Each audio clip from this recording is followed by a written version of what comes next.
Hey guys, welcome back. Today we're going to do Lord Pumpkin number 2 by Malibu Comics in the Ultraverse. I never understood the whole reference or the connection between the Ultraverse Malibu Comics because it's Malibu Comics in another universe.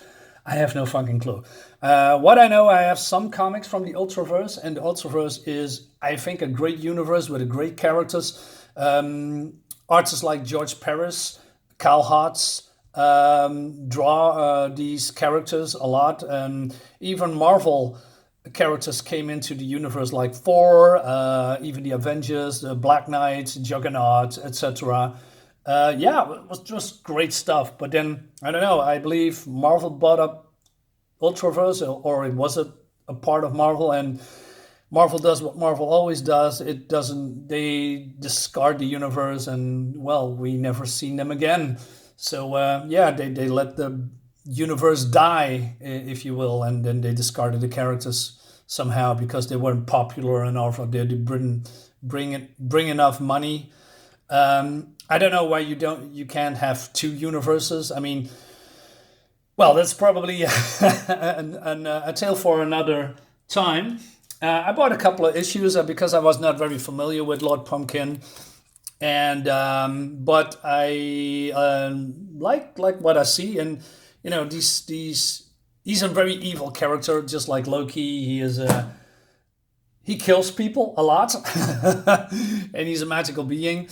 I didn't review the first one because it was more like a summary about that it was a war in some kind of a giant artifacts, and it calls the God Wheel, and the God Wheel has a war, and he died, and then he came back to life as a very tiny pumpkin, and he wants to be big again. He wants to escape, but everybody on the God Wheel is dead. Every enemy and hero is defeated or lying at his feet.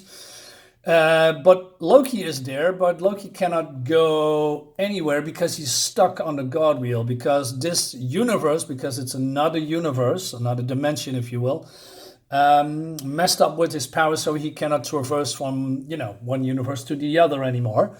So Lord Pumpkin made a bargain with him that he can escape, and but not before he made the bargain that he wants to be as he was once before, big.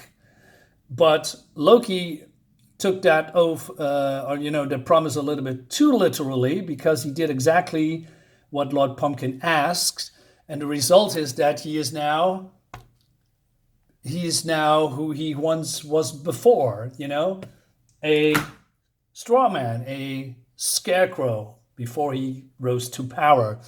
And that's where the story begins. And this is, I'm going to tell you a little bit later. So let's dive in. So Lord Pumpkin is being, held on a cross, and then a little girl meets him, and she is, that's a little bit, show you a little bit too much. And he talks to her, and she is surprised, but there's something with this little girl. The little girl is lonely because it seems that there's some kind of a disease that was going through the land, and there was killing people left and right, and she's the only child left. So being lonely and talking to a straw man, or a pumpkin, if you will, a scarecrow, she doesn't know what to do, but she always comes back, talks to him, and he wants to, get off this cross.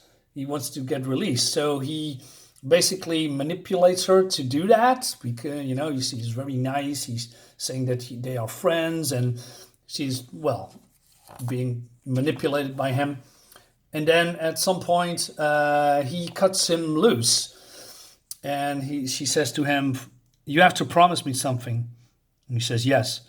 Promise you will never leave me like everybody else did. Promise you always be my friend." And he says, "I promise, my dear, I promise. I'll be your friend. I'll be your best friend. Just cut the ropes." And she does that. And then immediately he reveals his true nature, cuts her, and he says, "Now, my dear, let's play some games." And she says, Stop, you're scaring me." "Scared, my dear child, you should be terrified." And cuts her. And then he picks up the green candle, with a green flame. And it seems that this candle is also a magical artifact. It never dies. It always, burns. And I believe it's the source of his power or his life force. I'm not entirely sure. So the little girl runs to her parents, and the fun thing, well, fun, that depends on your on your view. Um, you never see their faces. You only see their torsos, and also when they are sitting at the table, they addressing each other with father and mother. So she runs back to her parents. The mother defends her kid, but she is being, let's say, dispatched really, really quick. And Pumpkin says to the little girl, "You said you wanted to play, but you never said I couldn't play rough." And but before he can do anything to her, her dad shows up, and he has a sickle, if you will, but he misses, and I'm not sure how he can miss, but he did. And then Pumpkin gets a, how do you say, what's the word I'm looking for? Pitchfork. He stabs him, but he's not dead. But then the dad cuts him up with the sickle in two. And then immediately after that, he uses his candle to incinerate her dad, and it looks utterly disgusting and great and awesome at the same time. I mean, look at that. And but then there's also a crow here, and the crow is speaking to him. And as you can see here, his caw. But Pumpkin is surprised, but he says, "You can speak." And we don't know who the crow is, but he or it or she or whatever it is disgusted by the work of the pumpkin, and he wants to know why he is only destroying. He says that the people wants to, a little girl wants to befriend you, and these people has nothing done to him, but immediately he wants to kill and destroy and maim when he asks what the reason is. And Lord Pumpkin says, hatred. I hate them for being weak. I hate them for being soft. I hate them for everything they are. Well, there's probably a reason, because, well, if that's the only reason that you are doing this, then that's not really a good motivation. But there seems to be a reason why he's hating people. And the crow says, "You hate them for being everything that you are not. You hate them for being human." And so the crow helps him somehow, and he puts themselves together with, with rope and a hook and a needle. And then the crow says, "I'm going to help you, but only if you leave the girl alive." And he needs to swear it. And he says, "I swear you lice-ridden bird. Now throw me the hook needle." So he puts themselves together, and then, that was my telephone. He says, "Friend Crow, there are two things you should know about me. The first, I'm not to be trusted. The second, I hate children." And he kills her. And he plucks the crow, but the crow says, "You cannot kill me." And he says, "Why not?" "Because you never know where I come from, or how that a crow can talk, or why that I saved you." And he lets the crow live, and they are going on a mission. So he burns the shed, and, that's basically the end. Utterly great, disgusting, and vile this creature is.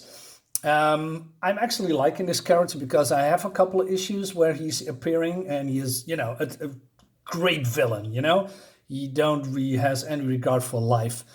And it brings us to the end of the video, but not before. So these comics are, are two-parters somehow, two rolled in one. So this is as a Necromanta issue 1 and issue 2. And in this one, it has 3. And, well, I'm not going into that, because otherwise the video would be too long. But let's say Necromanta is in the medieval times. I'm going to show you a little bit of the art. The art looks great. She's a manipulated person as well. Her powers comes from, killing people. She likes to have go to war with different, kingdoms, and that's how she gains power. And well, that's what, I can go on and on and on and on, but I'm not going to do that. But let's say great stuff and great art as well. So that brings us to the end of the video. Guys, thanks you for watching. And yeah, I'll probably see you next time for my next review. See you later, guys. Bye.